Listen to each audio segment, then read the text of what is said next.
Yo, what's good, everybody? Thank you for tuning in to the review of Mary J. Blige's Strength of a Woman. This is part two, or the continuation from the first film, Real Love, which I did a review on that. I'll put it up here so you can click on it, you know what I'm saying, if you want to check that out. If this is your first time coming to my channel, welcome. Be sure to comment, share, subscribe, like, all that good stuff. If you choose to, be sure to subscribe, though, you know what I'm saying, hit that subscribe button for me. So if not, just sit back, relax, and we're gonna get right into this thing. Now, like I said, this is part two from Real Love. And before I get into the film, let me just say that Adriana Alexis, who portrays Kendra, has such an innocence about her, yet it comes off very regal and powerful. And I didn't realize how much of a fan of hers I was until I sat back and was like, I think I've seen everything she's been in except 13 Reasons. I think that's the name of it. But everything else I've watched. If you have not really gotten into her as an actress, you know what I'm saying, I definitely suggest and recommend that you do. And I'm just really happy to see her progression in this industry, because she's a very, very good actress, and, you know, nothing but success and favor to her. So when the film opens up, we are like 14, 15 years post freshman year at Hammond. And we see that Kendra is doing the damn thing. Kendra is a successful photographer. She has her own studio, and she is big bossing. And I was so happy to see that, because I was like, where did this, she got into that school in Chicago for photography. And I was like, where did that take her? And we were able to see exactly where that took her, having her own studio, which is huge, and just running things as a young, successful Black woman. So I was definitely excited just to see her bloom in which she was passionate about. So we see her husband. We're introduced to him. He walks in. And the moment he walked in, I was like, this ain't it. I don't like that hoe. Like, I was like, I don't like him. From the moment he walked in, I was like, something ain't right about this dude. Something is not right about this dude. At least that was the vibe that I was getting from him. And my feeling was confirmed when he told Kendra that he couldn't make it to her ceremony because the neurology department was short-staffed. So we find out that he is a surgeon. He practices at the hospital. And I'm like, I can understand when work gets hectic and things are short-staffed. Things happen. I get that. But it was just the fact that he did not make any attempts to say, babe, we are short-staffed. I'm going to try my best to get there, even if I have to have somebody cover me. Like, he didn't show any intention to be there for her. And by the look on Kendra's face, it almost appeared to me that disappointment was a consistent state in her marriage. Even though she would say that she was happy with him and she had a good life, it just seemed like, she was getting a short end of the stick being married to this asshole. I mean, Kevin. Excuse me. He is an asshole, but we ain't got there yet. But that's just the vibe, that's the vibe I got from him. And then we saw Terry comes in. And before Terry comes in, of course, Kendra was disappointed that Kevin wasn't going to be there for her on her big night, but she wanted to make sure that their late night plans were still a go, because she was ovulating. So we find out that Kendra is trying to conceive, she wants to have a family. And so Terry comes in, and I was happy to see Terry. I'm like, Terry, that is what's up. And Terry was her best friend and her roommate freshman year. And I thought that was so great, because a lot of times the people that you meet in college, they become your lifelong friends. And I definitely could relate to that, because the same people I met in college, they are still my friends, close friends to this day. So I like that piece of the puzzle was still intact. Oh, y'all, I have so many feelings. I have so many feelings about this, and I'm trying not to jump ahead. I'm trying to say the chorus, but I'm going to give it to Terry when it's time to give it to Terry, because, all the audacity. Jesus, the audacity. But, okay, so Kendra wants Kevin to hook Terry up with one of his doctor friends, because we find out that Terry is a single mother. She's raising her son Tyler by herself, and Tyler needs a father figure in his life. So Kendra, being the good friend that she is, wants her husband to hook her best friend up with someone good. Now, not only is Terry raising him as a single mother, but she made a great choice in choosing Kendra to be Tyler's godmother. So let's remember that. Remember that. Put that in your mental Rolodex, that Kendra is Tyler's godmother. Hold it together, Alicia. Hold it together. Because y'all know I want to go off, but I can't right now. So we going to move right along. So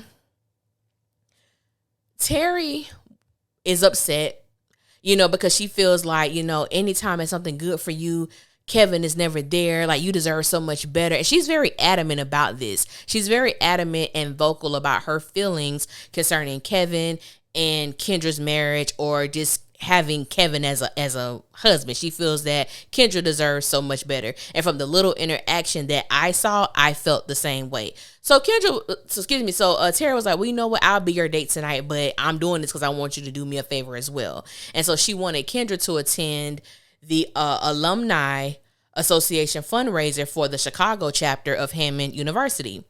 And Kendra was like, nah, I ain't with that. No, I only went there for a year. Nobody's going to remember me. And Terry was like, well, I know somebody will remember you, Ben. That love affair that you had, he'll remember you. So we find out that not only is Kendra and Terry in Chicago, but Ben also is living in Chicago. And I was like, why the hell is Ben in Chicago? But we'll get to that in a minute. And so, Kendra agrees to go. So after Kendra's ceremony, we're able to see her trophy, and she looked really excited. And then Kevin comes home, and, he's like, baby, I'm sorry. I'm tired. I said, he cheating. I'm going to tell y'all something. That's the first thing I caught when he was like, babe, she's trying to be intimate with her husband. She wants to have a baby. And he talking about he tired. I said, wait. Your wife wants to have sex with you. Yeah, you may have worked, you may have put in some hours, but you're telling her that you're tired when you already know that she's trying to stay on a certain schedule because she wants to have your baby. I said, nah, sis, something ain't right with your husband, and I need you to catch on, Kendra. Lights to Kendra, something is not right, sis. Something ain't right. I couldn't stand him. I could not stand him. He was like, I make it up to you. Everything ain't always about you. It ain't on your schedule. And see, men like that, narcissistic. He was a complete narcissist, and it was exemplified in so many times during this film. It was horrible. So she ends up going to the fundraiser, and she bumps into Ben. Well, she's minding her business, and Ben comes out to where she is, and they engage in small talk. So we're made to believe that they haven't seen each other in like 14 years. And I'm like, damn, y'all live in Chicago. Y'all ain't bumping into each other. But okay, I rock with it. So everything was going good. He was asking about her dad and, things of that nature. And we kind of find out Kendra she just had enough. Like, I'm sitting here trying to be cool with you, and you acting like we're buds. Like, we're not friends. And so we find out that Kendra, I think it was junior year, she came back to profess her love for Ben, or something like that. But she thought Ben was with Connie, but Ben was actually co-parenting with Connie. And Kendra, I guess, kind of summed up in her mind what was going on. And, I was just like, you know what? I do understand that perspective when you think something is going on, when that's not really the case. And when you're immature and you're not really in a place to act rationally, all you can see is that I want him, but he's with her and she has his baby. That's a lot. You know what I'm saying? That's a lot to deal with. But Kendra was done. She didn't want to talk to Ben anymore. Told him to take care of himself. And she walked away. I said, well, damn, what happened? I was like, it changed real quick. It was cool, calm, collected. I didn't know Kendra was holding on to that. But baby, Kendra didn't want to have nothing to do with Ben's ass. So we see her and Terry walking out, and they're walking down the street. And Terry tells Kendra that her son Tyler got accepted into this expensive ass private school, and she's been taking on the brunt of the financial gain for her child because the father is non-existent. And we find out that she had a one night stand, and that one night stand produced a child. And so Kendra's whole thing was, yeah, it may be a one night stand, but he needs to be financially responsible for the child that he helped you make. You need to ask him, to help you. And if not, I'll know that what's mine is yours. And I said, you know what? Kendra is such a good friend. Kendra is such a good friend. And that's how I am too. Like, when it comes to my friends and their children, I'm a sucker. Like the kids could get whatever they need from me if that's just who I am. So I understand that. So in the midst of them talking, Kendra gets a phone call and we find out that her father passes away. So she goes to North Carolina, you know what I'm saying, for the funeral or whatnot. And Kevin is telling her that he has to leave to go back to Chicago because of his job. And I said, what the? First of all, your wife just lost her father, the only parent that she had left. And you telling me that you have to leave? Like, I don't even know how one musters up the audacity that Kevin had throughout this film. That in itself, she was like, you know what? She was like, Kevin, but I need you. Okay, well, I'll just tell him I can't come. And she was like, no, just go. Like, it's all right, just go. And at that time, Ben comes in the door and she hugs Ben, and Kevin could tell that, who is this dude? Because the way that Kendra hugged him, it was something that she needed. She needed his presence. She needed his embrace. And so when she introduced him, she was like, Kevin, this is Ben. Ben, this is Kevin. She didn't say, this is my husband, nothing like that. I probably wouldn't either. Nick, you finna leave me. And so Kevin was like, I'm her husband. And so he ends up leaving or whatnot. And then Ben and Kendra they have a moment. You know what I'm saying? They have a moment. He was like, your folks are looking for you. She didn't want to be found. She was like, but I don't mind being found by you. So they sat down and, they kind of talked about exactly what happened when she came unexpectedly to his house when they were still in college. And, she was like, I came to tell you that, I made a mistake and I wanted to be with you, but you had fallen in love with Connie. And he was like, when you tell our story, like that's not a part of it. I never fell in love with Connie. He was like, I chose you. And, she was breaking down because she's emotional. She lost her dad. And, he kind of, holds her or whatever. And they share like a small, teensy-wincy little kiss. And she was like, I'm sorry. I'm married. And, they distanced themselves from each other. They went their own separate ways or whatnot. And so Kendra goes back to Chicago. She tells her sister that maybe Sunny, which is her niece, should come to Chicago and spend some time with her, like kind of get out of the city, get out of the house that the dad was in, and just, get a fresh start. She's still in high school. And so Kendra comes back to Chicago first, and, she's at home eating by herself, and her alarm goes off on her phone to alert her that she's ovulating. So she goes to the she goes to the hospital. She puts a bottle of wine in her purse because she about to go to the hospital to try to get it in with her dude. I said, sis, I get it. I feel you. You on the schedule. You ovulating. Kendra shows up to the hospital. And y'all, why is her husband kissing another woman? I'm talking about kissing her all out in public, and then they go turn to walk away. He got his arms wrapped around her. I said, so wait a minute. It ain't just the fact that you having sex with this woman. You are publicly displaying this in front of your co-workers, anybody who passes by, anybody. You could get caught at any time. You didn't care. And so he was so shocked when he saw Kendra. She was like, who is this? Like, I'm trying to have your baby and you sliding up at other women? How long it's been going on? A couple weeks, a month.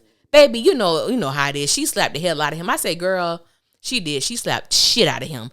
And she walked to her car, baby, open the door. Baby, open the door. Don't baby open the door, me. Because you want baby open the door when you was kissing this woman, when you was having sex with this woman. I have a thing with cheaters. Let me tell you something. I have a thing with cheaters because there are so many steps that lead up to the infidelity. It's not like you couldn't stop it. It's not like you couldn't prevent it. So people who cheat and then they just, oh, baby, I'm sorry. No, you're not. You're sorry you got caught. Because if you hadn't gotten caught, you would have still been doing the same exact thing. That's how I feel. And I felt so bad for Kendra in that moment. Like, I know what it's like when you love somebody and you catch somebody in the act, or you catch somebody, doing something, and they don't even, like, the hurt that they cause, they just don't, they have no idea. Like, I'm gonna pause on that. We gonna move right along. So Kendra sleeps over at Terry's, and, Terry is like, Ken, you deserve so much better than him. Kendra, she's listening, she's resting her head on Terry's lap, and it further goes to show the dynamic of their friendship. They are extremely close. Kendra considers Terry family, like that's her sister, that is her support system in Chicago. And it was like you just saw like her vulnerable side, like just she, even though she wasn't crying, it was a bare moment. She's laying there. Terry knows what happened, and she's just, they're almost like a child to her mom. Because I know for me personally, I have a very good relationship with my mother, and when something like that goes on, to lay in her lap or for her to wrap her arms around me, that's almost, what it made me think about, because, Kendra's mom has been gone a long time, and she didn't have that. You know what I'm saying? So to be close to Terry in that way, it was a beautiful moment. Now I will say too, I was looking at Terry a little sideways, because Terry was just so adamant on Kendra leaving Kevin, and she really didn't speak a lot of positive things or whatever the case. I could not pinpoint where her energy was coming from, because I was like, do you want Kendra? Like, at first I thought that, I'm like, do you have a secret thing for Kendra? Because I'm like, I understand her being a good friend and wanting better for Kendra, but her tenacity, her zeal for Kendra ending things with Kevin, it didn't sit right with me. It didn't feel like it was coming from a genuine place. That's how I personally felt about the whole thing.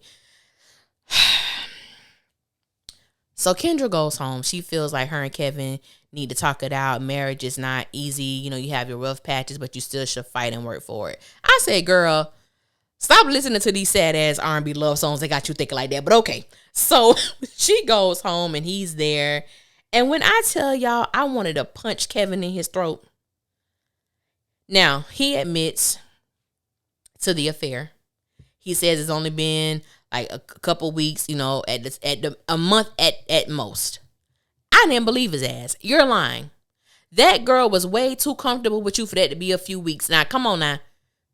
I didn't believe when he said that.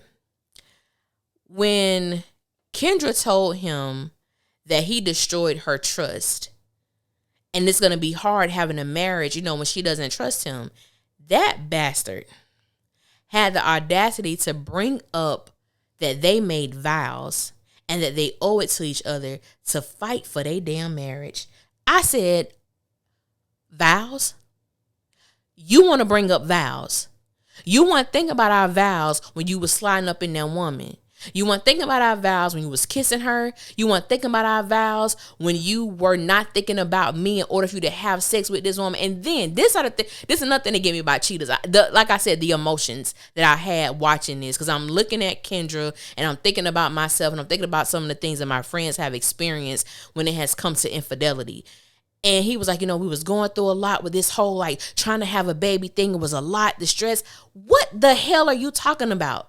You're telling me that it was stressful for you to come home and make love to me as my husband, but it was okay for you to go and slide up in somebody else that brought you comfort, that brought you relaxation? Girl, when I tell y'all, Kevin could have got these hands. Kevin could have got these hands. Kevin could have got this foot.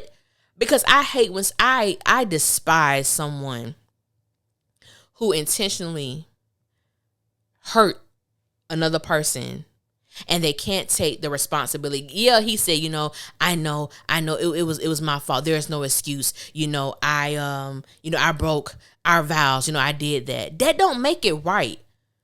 Admitting to something does not make it right. Having the reason to do it really don't matter either, because you did it. But I think to give somebody a poor ass excuse like that is almost like we owe it to ourselves. I don't owe you shit. You stepped out on me. Like, when it comes to marriage, y'all, I'm so serious about that. Like, because I always feel when you're married, it doesn't stop you from being attractive, and it doesn't stop other people from being from you being attracted to other people. But when you think about the vow that you made, the commitment that you made to this person, above all else, you better try. And people say they trying all the time, and they're lying. When you telling somebody you're trying means to make a strenuous effort. I'm doing everything I can, babe, not to mess this up. And Kevin did not exemplify that. Like, I hated the fact that that was her husband. I'm like, she deserves and could have done so much better. How the hell did he even get her in the first place? Because I can't even see her falling for his ass. You know how you watch a movie or you watching a TV show and a woman or a man has two options, two people to choose. And they're both great options. So you kind of in the middle like, dang, I don't know who he gonna choose. I don't know who she gonna choose. Whoever he chooses or she chooses, that's gonna be a great choice. Kevin was never a great choice. Kevin was never the choice. And I needed Kendra to be a little bit more pissed because, y'all, she wasn't mad enough for me. I'm sorry. Kendra, I'm like, no, sis, you ain't mad enough for me. You need to be throwing some shit. You need something. She's not mad enough for me. But that scene right there pissed me off because it was drenched in narcissism when it comes to Kevin. So she decided to stay and make it work.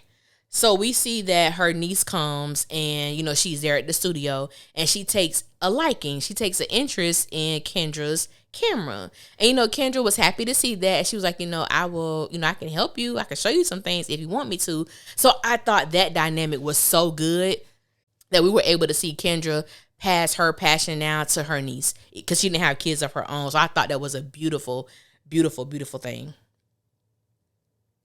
Then we see Kendra and Sonny there at the record store, and they bump into Ben. How coincidental. I said, okay, look at Ben. Ben was there with his son, Miles. And so Sonny and Miles, they kind of like, oh, okay, it's another child, it's another kid here. And they're around the same age. Sonny may be like a year older than him, a year and a half older than him. So they go upstairs to another section of the record store, leaving Ben and Kendra to have a conversation. And so we find out that Ben and Connie, they were going through a separation. Now they're, getting divorced, and Connie is being very, spiteful and childish about it. I mean, did we expect anything less? No, we didn't. But that's why we got to be careful who we have children by. Man or woman, be careful who you have children with. Connie showed her colors in college. Connie gonna always be Connie, and we didn't see Connie in this second film, and I was not upset about that. You're a good actress, sis, but I wasn't upset that we didn't see her. So Kendra asked Ben, like, how do you know when like the marriage is no longer worth fighting for? And Ben said, I guess when the respect is gone, like once the respect leaves, there is nothing left to fight for. I'm like, that should have been ding dong. Kevin don't respect you. So what you fighting for, Kendra? But Kendra just such a sweet soul. I was like, maybe, I don't know. Kendra was just ignoring some red flags. And I think that was intentional in how they wrote her character. Because when you are in love and when you have your mind set on a life that you have created in your mind to be, you want it to manifest. You want it to come to fruition. So you will do certain things. You will belittle yourself, which we saw her do in the very beginning. Like, she downed her occupation because her husband is a surgeon. Like, don't down you. What you do is important as well. You got your own studio. That's big. You running things, sis. You know what I'm saying? But we saw that, and I was just like, it's so easy to ignore red flags or to ignore certain things that should capture your attention when you want something so bad. And I think everyone maybe has experienced that in life at some point. Now, I'm not saying you stay in something like that, but I do, and I can understand. I've been there when you want someone so badly, and it's like, I know I need to leave. I know I need to leave his ass, but I love him so much. I've been there. You know what I'm saying? My friends have been there. I think a lot of people can relate to that, even though we watching Kendra, who's so sweet, so nice, deal with this stupid ass jerk. I'm sorry, y'all. Kevin, I don't like him. It's so bad. I despise this man from the moment he stepped on our screen. Just being honest. So Kendra, I said, Lord, it got worse. So Kendra finds out she's pregnant. And even though I didn't want it to happen, Adriana is such a great actress. Like, I was so happy for her in the moment that her character was pregnant. I'm like, I don't want to be happy, but the way you portraying this, sis, I'm happy for you. You know what I'm saying? Even though Kevin, of all people, is the person that you pregnant by. So we see that Kendra gets this huge opportunity to shoot the cover for a magazine called Evoke. And the September issue is the biggest issue, and that's what she has been asked to shoot. So I was like, okay, we seeing her career take off. She's continuing to do great things. Kevin wants to take her out to eat, but she had already made plans with Ben for a movie night with Sonny and Miles. And so she told Kevin, she's like, oh, I already have plans. We already, we've been trying to set it up. We set it up. And there's like a damn narcissist. So are you saying that you'd rather hang out with Ben and, than go out with me, your husband? That girl didn't say that. She didn't say that. But I said, you know what? So, you know what I'm saying? She kept the peace.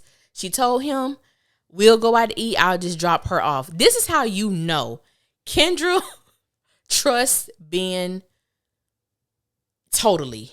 The fact that she left her teenage niece in the care of a man who she ain't seen in 14 years, that said a lot to me. Like, you trust Ben with your life because you allowed your niece to be in his presence, to be in his care. You ain't seen this man in 14 damn years, and you left your niece there. That's I don't know what that is. That's some love out of this world, okay? That's just, it is what it is. So, she tells him that she can't stay, but she's going to drop off Sonny, and, she'll be back to pick her up. So when she comes back, Ben is working. He looks like it's got a lot of stuff going on. And basically, Ben is a lawyer, but he's a public defender. And Kendra tells him when they first meet up with each other at the fundraiser, she was like, only you could find a way to please your parents without selling your soul. So you follow in their footsteps, but you are a public defender. You are helping people who don't have the funds to actually, retain representation. So he was working on this case where it was a 18-year-old black young man. And he was talking about these things that his coworkers were telling him about. And I think they're called like mitigation videos or whatever, but they cost money. And so Kendra was like, well, I'll do it. And I'm like, okay. So I said, okay, this is the way that, they started getting close again, which, yes. So because they're doing it, they started hanging out a lot, spending time with one another. And you can kind of see their dynamic kind of like forming again. And it's the friendship of them getting back to that place. And it really made me think about, when I say like the feelings that I went through watching this film, it was like reminiscent of the guy when in my first review I talked about me having a boyfriend when I was in college, being in love with my boyfriend and everything like that. And it really made me think about Kendra and Ben because they went 14 years without really seeing each other, talking to each other. And when me and my boyfriend broke up, like we hooked up like 4 times after that. And then it got to a place where he told me that, like, look, like we can't be friends. So when it got to this part in the film, Kevin was jealous of Kendra spending time with Ben. And she was like, he's my friend.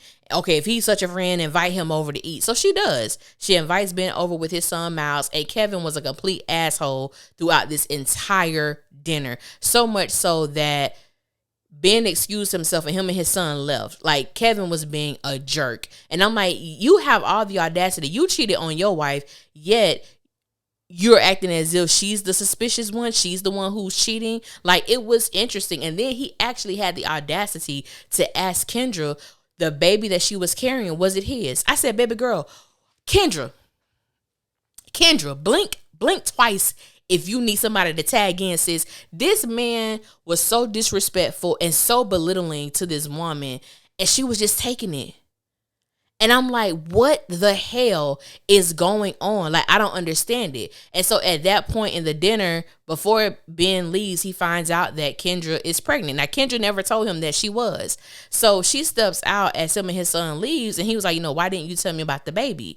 And she was like, I'm not sure. And I really would have loved if they explored the reason why she felt she wasn't ready to tell him, like, where was the hesitation coming from? And so he told her that, maybe they need space. And she was like, no, like, why do we need space? And he was like, I need space, like, from her. And that part made me think about my boyfriend, my ex-boyfriend at the time. He was like, like if we were together, and he was like, if we ever break up, you and I will never be friends. And I thought that was the dumbest thing in the world. I was like, what you mean we're not gonna be friends? Like, that's stupid. And he was like, how do you expect me to be friends with you? Like, how do you expect me to be friends with somebody that I'm in love with? Like, we're not gonna be friends. And I didn't understand that at the time. And so, like I said, we broke up, and we like linked up like 4 times after that. And then that last time, that was the last time. We didn't see each other. We didn't speak to each other for 10 years. 10 years. And then all of a sudden, I'm living in Tallahassee at this time. And he was like, hey, he sent me a message on Facebook. And he was like, hey, Alicia, like, how you doing? Whatever. Like, guess what? And I was like, what? He was like, I'm in Tallahassee. I was like, Florida? And he was like, yeah, my dad lives in Tallahassee. Him and his dad's situation, that's a whole nother conversation. And I was like, are you serious? And so he was like, yeah, like, I'm here now. And his dad literally lived, I was at work. His dad literally lived 2 minutes from my job. And so I was like, yeah, we got to link up. So we linked up the next day. And we literally spent the whole day together, like reminiscing, talk about old times, dealing with like his relationship he had just got out of. And, I took him back to my house and I cooked. Like, it was like such an interesting moment. And there were times where in the midst of us spending that time together, it was something that Kendra told Terry when she was like, well, how do you feel about, she asked, how do you feel about being around him? Is it bringing up old emotions, like old feelings? And she was like, yeah, of course I'm human, but I'm married, and that was a long time ago. And that's how I felt. And it was like, I think one of the most mature decisions that I made, it was knowing that I know what he could do sexually. I know how I probably will always feel about him, but I recognize that our lives are going in 2 totally different directions, and we're just not those people anymore. And we had moved on, and that part of our dynamic would never be. And I understood that. And I was okay with that. So, but that was a lot though. Getting back to Kendra and Ben. So, baby, Kendra is going over her books, going over her financials. And there's a $3,300 wire, but it doesn't list the person's name. So Kevin comes in and she asks him, babe, what's up with this $3,300 wire? Oh, I sent it to my sister. She needed some work on her car. I was just alone so she get back on her feet. She was like, oh, okay, well, why didn't you tell me? Because you're my mother, you're my wife, not my mother. I said, this bitch, y'all, he was just so flip at the mouth. He was so flip at the mouth, I couldn't take it.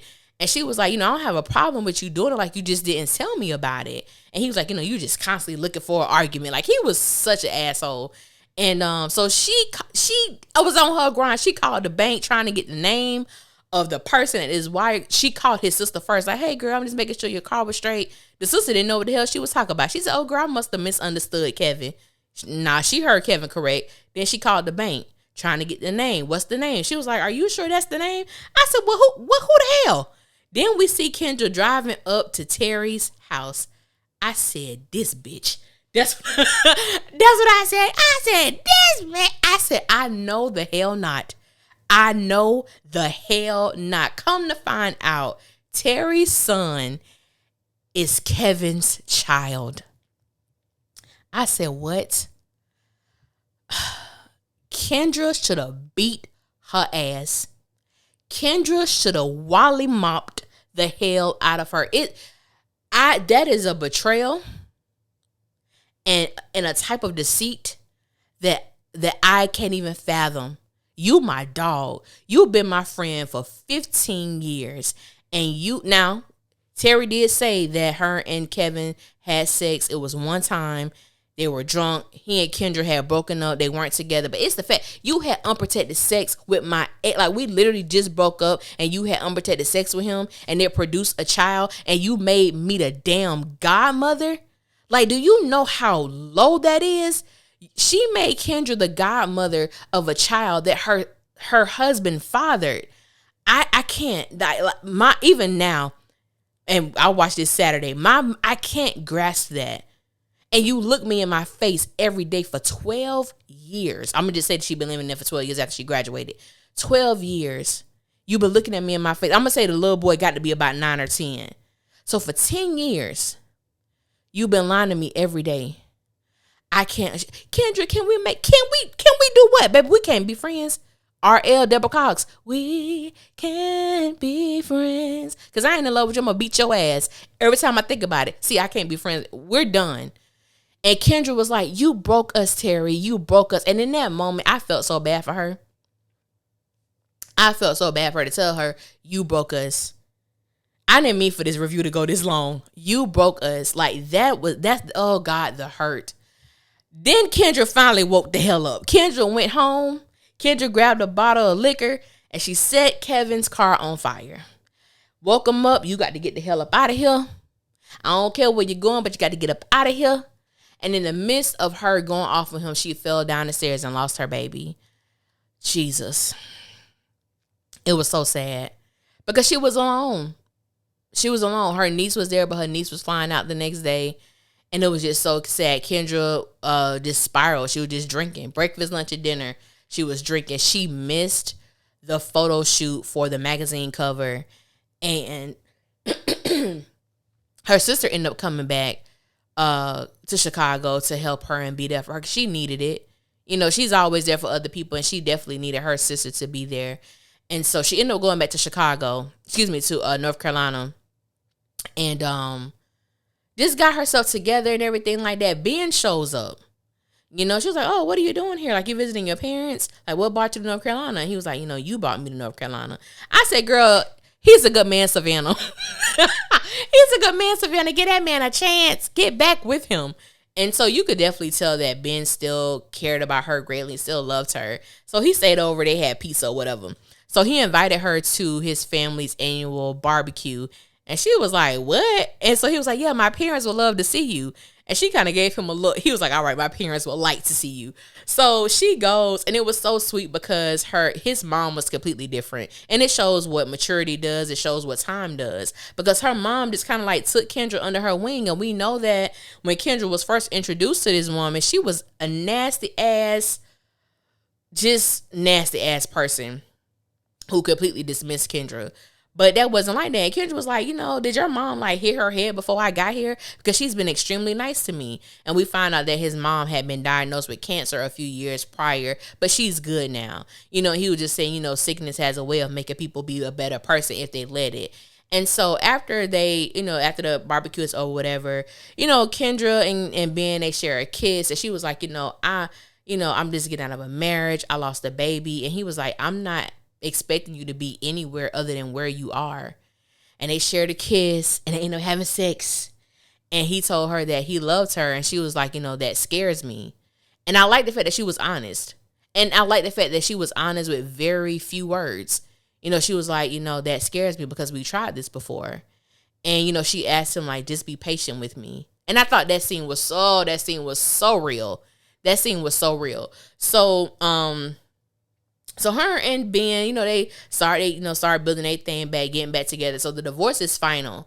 And even though Connie did not get full custody of Miles, she had it to where the judge was allowing him to move back to North Carolina because that's where her support system was. And so, of course, Ben doesn't want to hop on a plane to see his son. So him and Kendra have to make a way to make their thing work. And she was scared. She was scared, and I understood, like, you know, here's something else again, pulling us away from each other. And so he was like, you know, you're being that 18-year-old Kendra again, like you're running away. You know what I'm saying? And she was like, I just need a breather. So she go outside, she come back into his house, and she finally tells him that she loves him. And so they drive down to North Carolina. They go back to Hammond University where they met. And she tells him that, you know, because he was like, well, I'm going to visit you for Christmas and then New Year's. And she was like, no, like, you can't visit me in Chicago. And he was like, why? You know, we've already talked about this. And she was like, because I'm staying here with you.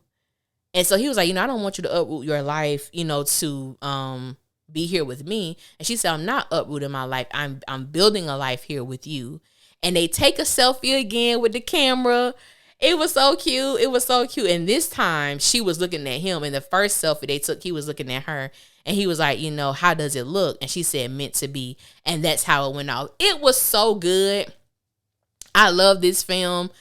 I love this. I wish there was more than 2 parts to it because there's just a lot that I could do with this. I didn't mean, like I said, I didn't mean for it to be this long, but it was just so good. And there were so many things that just went on when it comes to friendship, broken trust, being deceived by someone you love, revamping your life, reconciling, with your past, making peace with your past, and forgiving yourself and moving on to something better and something that you're actually deserving of. So I think Kendra's story and Ben's story is that sometimes you gotta spin the block. And some people don't believe in spinning the block. I don't mind spinning the block if that person is worth spinning for. And when you spin the block, that means you go up and you turn back around. Normally, I don't date exes and stuff like that. But one thing that as I get older that I believe is totally true, love is love. And that shit is worth fighting for. And it's so amazing that it's not worth fighting against. You know what I'm saying? Like, that's how I feel about it. This was a good film, and I just, like I said, I wish it was more, but I'm okay and content with what we got. But yeah, check it out, man. If you haven't watched it, check out Real Love. Check out Strength of a Woman. Check out the first review I did for Real Love. I thank you guys for listening. I can't believe I've been talking for like 40-something minutes. Yeah. But until next time, I will holler at y'all later, and y'all be safe out there.